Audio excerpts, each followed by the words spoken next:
नमस्कार दोस्तों, मैं हूं आपका दोस्त संचित। स्वागत करता हूं नॉलेज गेट प्लेटफॉर्म में। आज इस वीडियो में बात करेंगे एनटीयूजीसी नेट जून 2026 का जो हम बैच लॉन्च कर रहे हैं उसके बारे में। और थोड़ा सा पहले आपको ब्रीफ इंट्रोडक्शन दूंगा, बता देता हूं नेट एग्जाम क्या है, क्या उसकी कैटेगरी है, एलिजिबिलिटी, कंपटीशन लगभग कितना होता है, पेपर वन पेपर टू का क्या सिलेबस है, और हम जो बैच चला रहे हैं उसमें क्या फीचर्स होने वाले हैं, क्यों मेरे को लगता है कि ये आपकी जर्नी में एक बहुत इंपॉर्टेंट रोल प्ले करेगा अगर आप एक सीरियस एस्पिरेंट हैं तो। देखिए, मेरे लिए पर्सनली और नॉलेज गेट पे से सिस्टम भी एक बहुत इंपॉर्टेंट पल होता है जब हम एक नया बैच लॉन्च करते हैं। बिकॉज पहली बात तो ये बहुत मुश्किल काम है, बहुत सारे सालों की तपस्या, मेहनत, अंडरस्टैंडिंग, विजडम, है ना, वो सब लगता है तब जाके मेरे को लगता है पर्सनली मैं इस काबिल होता हूँ कि यार अब मैं गारंटी ले सकता हूँ कि बच्चे को हम एक जर्नी में गाइड कर सकें। बहुत बहुत जिम्मेदारी का काम है ना। तो जब मेरे को लगता है कि इसलिए हम बड़े लिमिटेड बैचेस चलाते हैं, कुल मिला के देखें तो 5-6 सब्जेक्ट, 5-6 कोर्सेज हम चला रहे होते हैं आमतौर पे, इससे ज़्यादा भी नहीं। बिकॉज कहीं ना कहीं फिर वो प्रॉब्लम होने लगते हैं क्वालिटी की, कंसिस्टेंसी की, है ना। बच्चे को प्रॉपर तरह से गाइडेंस करें। अगर कोई विश्वास दिला के हमारे कोर्स में एनरोल होता है ना, तो उसके साथ एकदम जस्टिस होना चाहिए, टॉप क्वालिटी कंटेंट मिलना चाहिए, उसकी क्या प्रॉब्लम है वो प्रॉब्लम सॉल्व होनी चाहिए, है ना। तो सारी चीज़ें हमने यहाँ पे करने का प्रॉमिस किया है।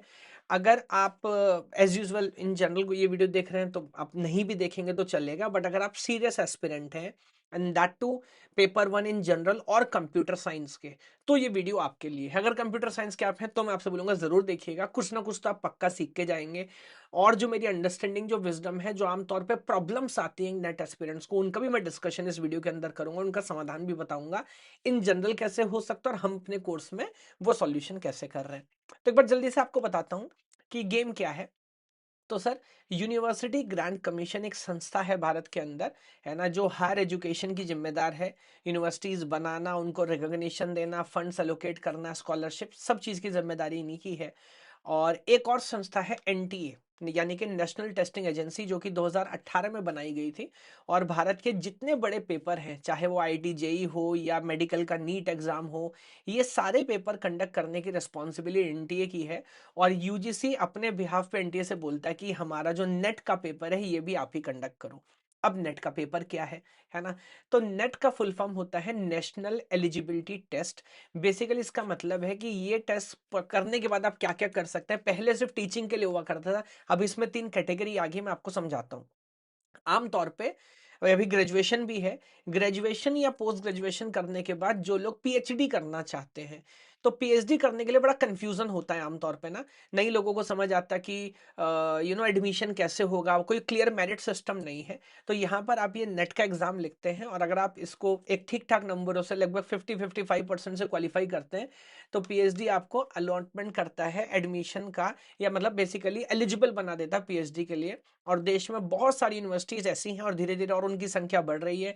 आप उनके पास अगर पीएचडी एडमिशन का आप लेके जाओगे, कार्ड नेट का रिजल्ट लेके जाओगे, तो वो आपको पीएचडी में एडमिशन देंगे। इसकी वैलिडिटी जैसा आप देख रहे हैं 1 साल की है, एज लिमिट कोई नहीं है ना।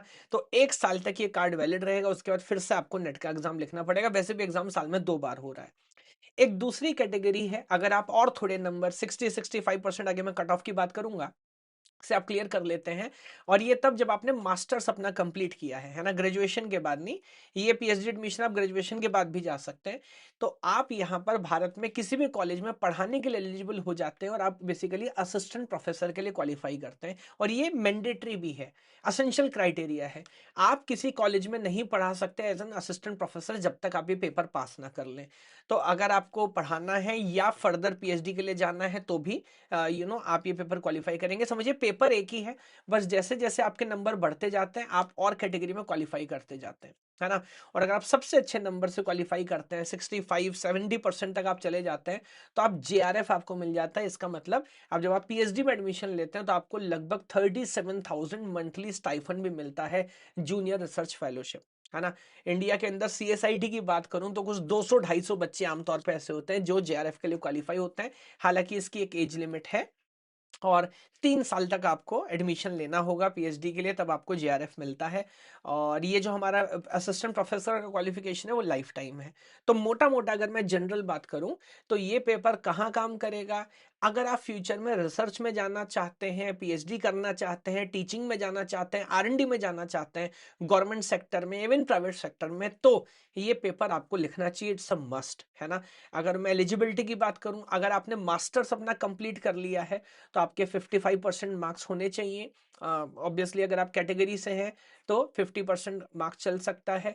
जो भी सब्जेक्ट आपने पोस्ट ग्रेजुएशन में पढ़ा है उसी सब्जेक्ट से कुछ 85 सब्जेक्ट्स यहाँ पर हैं जिसमें आप एग्जाम लिख सकते हैं। तो कंप्यूटर साइंस की मैं स्पेसिफिकली बात कर रहा हूँ, तो अगर आपने एमएससी कंप्यूटर साइंस किया है, एमसीए किया है ना, या एमटेक कंप्यूटर साइंस किया है, तो आप ये एग्जाम लिख सकते हैं।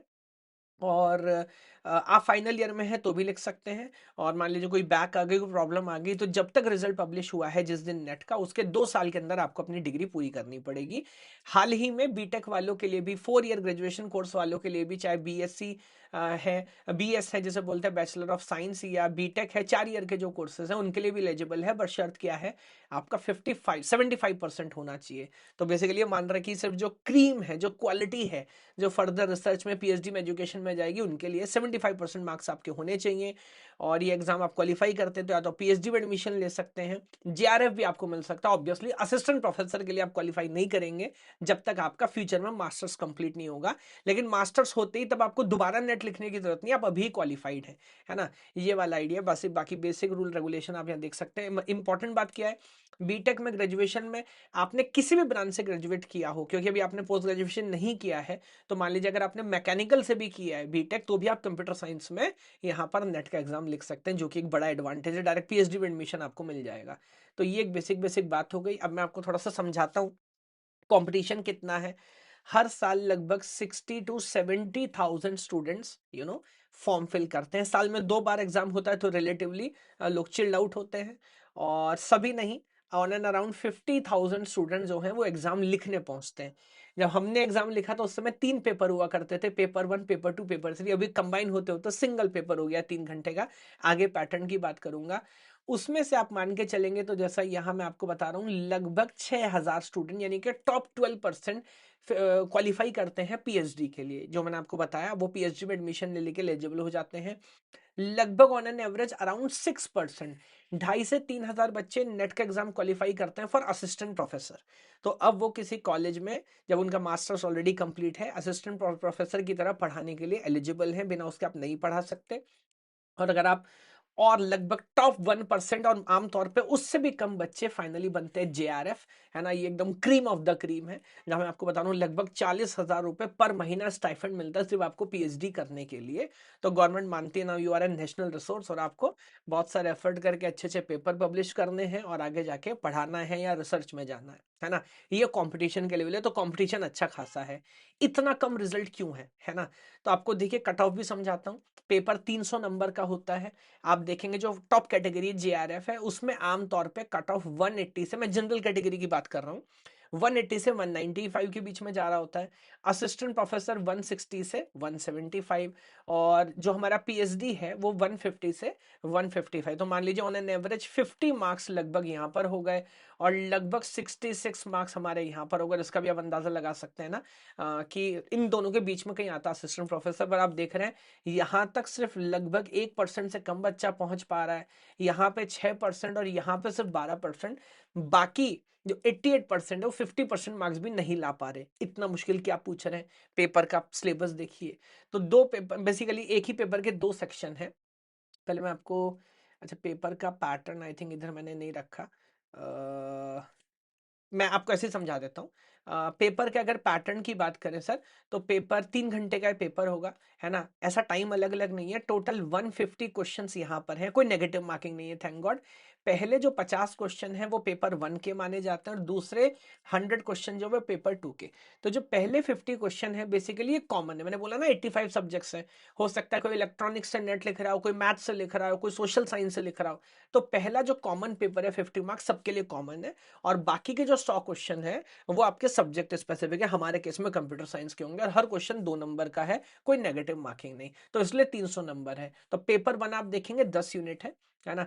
Teaching aptitude, research aptitude, English comprehension, ये सारी चीजें। तो मोटा मोटा अगर मैं आपको बताऊं, तो मान लीजिए कि इंग्लिश और एप्टीट्यूड दोनों मिला के लगभग 50% ऑफ द यूनिट बनते हैं।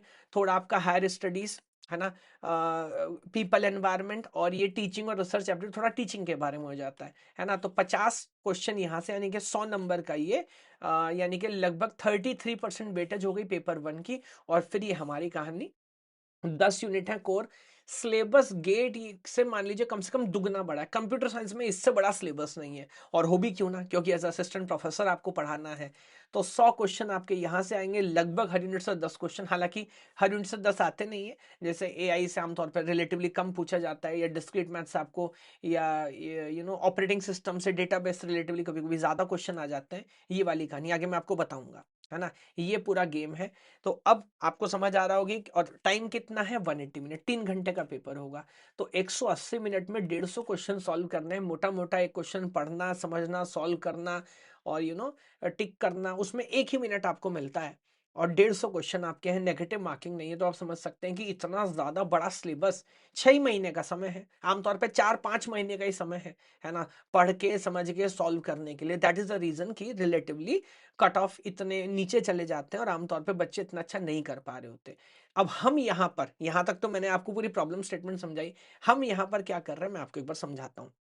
तो पहली प्रॉब्लम जो है, जैसा आपने देखा, कट ऑफ ब्रांच के हिसाब से अलग अलग तरह से बहुत वेरी कर रहे हैं। जैसे मान लीजिए फॉर एग्जांपल, मैं अगर एसटी कैटेगरी से हूं, तो पीएचडी के लिए मेरे को सिर्फ 125 नंबर चाहिए। जनरल कैटेगरी से मेरे को जेआरएफ चाहिए, तो मेरे को 200 नंबर चाहिए। बहुत डिफरेंस है। तो पहली चीज जो यहाँ पर हमने की है अपने कोर्स के अंदर, वो लगाया गोल स्लाइडर। यहाँ पर रन टाइम पे मैं आपको लाइव डेमो भी देके दिखा सकता हूँ। तो यहाँ देखिए, ये कोर्स का ओवरव्यू आप देख सकते हैं। तो ये गोल स्लाइडर आप देखिए, नेट कोर्स के अंदर आपको दिख रहा है। और यहाँ पर क्या है, क्योंकि हमारे सिस्टम ने बैकएंड पे पूरा मैप किया है, आज तक नेट में कितने क्वेश्चन पूछे गए हैं, किस यूनिट से कितने क्वेश्चन पूछे जाते हैं, तो सिस्टम को पता है। तो मान लीजिए आप बोलोगे मेरे पास 150 आवर ही है पढ़ने के लिए, तो ये कह रहा है 150 आवर में मैं आपको 25% लगभग, यहाँ यहाँ पकड़ लेते हैं, 25% ऑफ द सिलेबस पढ़ाऊंगा, बट 70% ऑफ द क्वेश्चन उसी से आ रहे हैं, है ना। तो स्मार्ट स्टडी करना है, कम से कम टाइम में मैक्सिमम आउटपुट आप कैसे निकाल सकते हो। जैसे ही आप यहाँ पे क्लिक करोगे, गोल आपका यहाँ पर आ गया। और अब आप जाओगे ना यूनिट बाय यूनिट, तो देखो, जैसे उसने बोला शो एनीवे लिख रहा है, बेसिकली ये आपके कोर्स का पार्ट नहीं। तो कह रहा है कॉम्बिनेशनल सर्किट रिलेटिवली आपके लिए इतना इंपॉर्टेंट नहीं है, कोई दूसरे यूनिट जहां पे कम आवर्स के अंदर ज्यादा नंबर आप लेके आ सकते हो, number system, number presentation, floating point छोड़ दो, बेसिक्स पढ़ लो, ये पढ़ लो, ये पढ़ लो, कंट्रोल यूनिट छोड़ दो, इस तरह से वो बताते चलेगा। तो पहला जो बड़ा काम हमने किया, गोल स्लाइडर किया है, कि आप अपने हिसाब से अपना टारगेट सेट करें। और आमतौर पे एक एवरेज बच्चे की बात करूं, तो पहले अटेम्प्ट में सर जेआरएफ नहीं निकलता, टू बी वेरी ऑनेस्ट। पहले अटेम्प्ट में आप पीएचडी या नेट क्वालिफाई कर लें, बड़ी बात है। फिर अपनी गलतियों से सीखे, फिर इंप्रूव करें, तब वो कहानी आगे बढ़ती है। तो ये काम हमने किया है, जो शानदार किया है ना। उसके बाद बात करें कि सिलेबस इतना बड़ा, क्या पढ़े क्या ना पढ़े, कि ऐसे बहुत सारे टॉपिक है जहां से कभी क्वेश्चन नहीं पूछा गया। हाँ।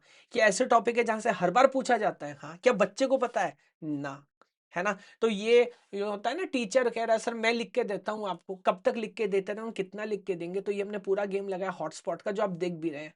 हर जगह हर यूनिट पर आपको एक परसेंटेज नजर आएगा, हर लेवल पे, जो आपको बेसिकली बता रहा है वहां से कितने क्वेश्चन पूछे जा रहे हैं। जैसे यूनिट 1 से 9.1, टीओसी से 10%, डेटा कम्युनिकेशन से 10.5, डीबीएमएस से 10.3, लाइक दिस आप देख सकते हैं, है ना। और मैं कहीं पे भी डीप डाउन कर सकता हूँ, सॉफ्टवेयर से एग्जैक्ट 10% क्वेश्चन पूछा जा रहा है। क्या पूछा जाता है, चलो चेक करते हैं। Process model 20%, software requirement 9.4, design से काफी क्वेश्चन पूछे जा रहे हैं, डिजाइन के अंदर चलते हैं 20% ऑफ द क्वेश्चन, बेसिक से 30, कपलिंग कोइजन इस बार भी क्वेश्चन आया, 40% ऑफ द क्वेश्चन डिजाइन के कपलिंग क्वेश्चन से आ रहे हैं। जब इस लेवल पे डिटेल में जाके आप पढ़ोगे ना, तो आपको ऑटोमेटिकली समझ आ जाएगा सर कैसे पढ़ना और क्या पढ़ना है। तो ये एक बड़ी प्रॉब्लम हमने यहाँ पर सॉल्व की है, हॉटस्पॉट बता दिए। उसके बाद आ जाते हैं पीवाई क्यूज की बात। जब तक आप पीवाईक्यू सॉल्व नहीं करोगे, मतलब मेरे को तो लगता है नेट जैसे पेपर में कुछ और पढ़ने की जरूरत नहीं है। अगर आप सारे प्रीवियस ईयर क्वेश्चन सॉल्व करके चले जाओ, मैं बोलता हूं उसमें इतना दम है कि आपके पास जेआरएफ निकल सकता है। और यहां पर आप देखोगे, इंडिया में टीचिंग कैटेगरी के अंदर हमसे बड़ा क्वेश्चन बैंक किसी के पास नहीं है। सिर्फ नेट नेट का आप देखोगे तो मेरे पास 2400 क्वेश्चन है। उसके अलावा गेट के हमारे सारे पीवाईक्यू वीडियो सॉल्यूशन, सिर्फ क्वेश्चन नहीं, उनके वीडियो सॉल्यूशंस भी हमारे पास हैं। उसके बाद जो टीजीटी पीजीटी के जितने पेपर होते हैं, केंद्र विद्यालय, Navodaya Vidyalaya, EMRS, Delhi board, BPSC, Rajasthan, उन सब के पेपर हमारे पास, उन सबके क्वेश्चन हमारे पास है। तो 15 से 20 हजार क्वेश्चन है, तो मैं वो बता रहा हूँ जो सिर्फ पीवाईक्यू है। उसके बाद आप देखेंगे यहाँ नीचे आपको नजर भी आ रहा होगा, एक प्रैक्टिस सेक्शन भी है जहां पे आप और क्वेश्चन प्रैक्टिस कर सकते हैं। नेट क्लियर करना है, प्रॉब्लम सॉल्विंग करनी है, ये समझ के चलो। तो इतने सारे क्वेश्चंस और इतनी सारी वीडियोस के साथ पूरा गेम हमने लगाया है कि इससे बेस्ट कंटेंट, इससे मिनिमम टाइम में आप नहीं कर सकते, है ना।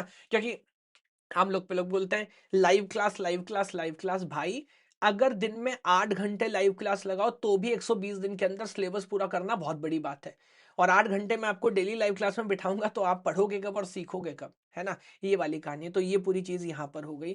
उसके बाद बच्चा कह रहा सर मैं अलोन फील करता हूँ, मैं क्या करूँ। तो आप कोर्स के अंदर जाएंगे, तो आप कोर्स के अंदर आपकी प्रोग्रेस आप कैसे मॉनिटर करेंगे। तो यहाँ देखिए योर प्रोग्रेस का बोर्ड आपको नजर आ रहा है। अभी तक कितने क्वेश्चन आप सॉल्व कर चुके हैं, तो डमी अकाउंट है, स्टूडेंट अकाउंट है, कितने क्वेश्चन सॉल्व कर चुके हैं, कौन कौन से लेवल वाले, सब कुछ यहाँ पर दिखेगा। लेवल 1 के 1500 क्वेश्चन, हर लेवल के क्वेश्चन हमने लगाए। लेवल 1 के 1500, 1 to 3 मिनट वाले 1500, एंड उसके बाद देखोगे तो लेवल 3 to 5 के 330 और लेवल 5 के भी 88 क्वेश्चन यहाँ पर है। तो इस तरह से पूरी प्रोग्रेस आप मॉनिटर कर सकते हो। वो आप मॉनिटर करोगे तो आपको पूरी अंडरस्टैंडिंग, पूरा आइडिया बहुत शानदार तरह से पता लगेगा कि आपका जो ओवरऑल अंडरस्टैंडिंग है, जो अप्रोच है, वो कैसे चल रही है। स्कोर हम यहाँ पर आपको देंगे जिसमें आपने कितने वीडियो देखे, कितने क्वेश्चन सॉल्व किए, डेली कंसिस्टेंसी क्या है, कितने टेस्ट लिखे, उस सब से आपकी प्रोग्रेस चलेगी। एग्जाम रेडीनेस, हर यूनिट के बाद आपको टेस्ट मिलेगा, आपको टेस्ट अटेम्प्ट करना है, बाद में आपके फुल लेंथ मॉक टेस्ट भी होंगे जिससे फीडबैक मिले कि क्या कहानी है, कैसे आप इंप्रूव कर सकते हैं। कम्युनिटी की प्रॉब्लम है, अलग से हमने एक एजीआई कम्युनिटी बनाई हुई है नेट्स एस्पिरेंट्स के लिए स्पेशली। आप वहां जाओ, कोई डाउट है, कोई कंफ्यूजन है, आप शेयर करो, दूसरे बच्चे भी शेयर कर सकते हैं। अच्छे कोर्स के लिए, अच्छे रिजल्ट के लिए सही एनवायरनमेंट में रहना बहुत जरूरी है। फिर चाहे वो कोई भी काम है दुनिया का, सही लोगों के बीच में बैठोगे, सही सोचोगे, तो यहाँ पे आप अपने आइडिया शेयर करोगे, डाउट पूछ सकते हो, दूसरे बच्चे डाउट पूछ सकते हो, उस पर रिप्लाई कर सकते हैं। ये सारी बात रही। बात एडिशनल गाइडेंस और मेंटरशिप की, तो यहाँ मैं कहता हूँ मैं खुद बैठा हुआ हूँ, है ना। तो हर हफ्ते बैक टू बैक मैं सेशन लगाता रहता हूँ, आप लोगों से बात करते रहता हूँ, कोर्स कैसा चल रहा है। हाँ, बहुत सारे कोर्स हमें चलाने नहीं, लिमिटेड कोर्स चलाने हैं। कोर्स कैसा चल रहा है, उसमें और क्या इंप्रूवमेंट हो सकता है, मैं क्या कर सकता हूं आपके लिए।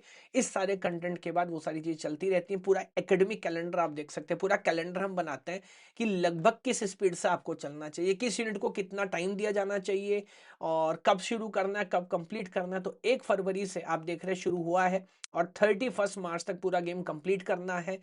किस यूनिट को कितना समय दिया गया, जितने दिन है, क्योंकि सिलेबस बहुत बड़ा है।